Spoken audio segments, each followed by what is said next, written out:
राम राम मंडळी. तर स्वागत आहे तुमचं माझ्या तिलारी सिरीजच्या शेवटच्या भागात. आणि आत्ता मी आलोय प्राचीन शिव मंदिर बघायला, जे निसर्गाच्या सानिध्यात वसलेलं आहे.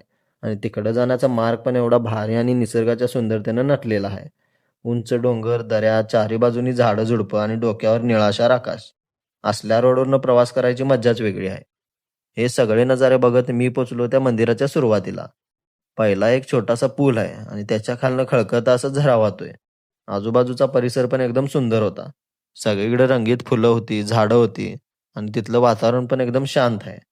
आणि जरा पुढं आल्यावर आम्हाला ते मंदिर दिसलं, ज्याचं नाव आहे हिरण्यकेशी मंदिर.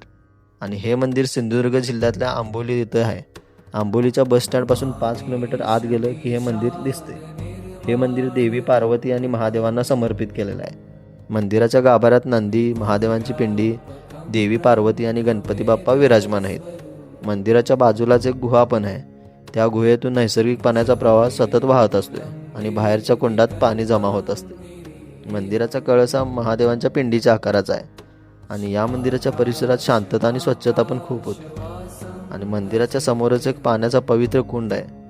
मंदिर चारी बाजूनी झाडांनी वेढलेलं आणि पाण्याचा कुंड आहे, त्यामुळे मंदिराच्या परिसरात कायम थंडावा जाणवतो.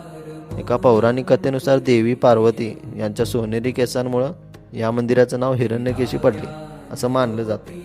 आणि महाशिवरात्रीला इथं खूप मोठ्यानं उत्सव पण केला जातो. या मंदिराजवळच एका नदीचा उगम पण होतोय आणि त्या नदीचं नाव आहे हिरण्यकेशी नदी. ही नदी आजरा आणि गडिंग्लज तालुक्यातनं वाहत जाऊन पुढं घटप्रभा नदीला जाऊन मिळते. हे सगळं बघून महादेवांचं दर्शन घेतलं आणि मी घरी जायला निघालो. आणि वाटेतच सापाचं दर्शन झालं. यापेक्षा शुभ काय असू शकते. तर अशाच वेगवेगळ्या आणि अनोख्या ठिकाणांबद्दल जाणून घ्यायला मला सबस्क्राईब करा आणि इंस्टाग्रामवर फॉलो करा. तर भेटूया पुढच्या भागात. तोपर्यंत धन्यवाद.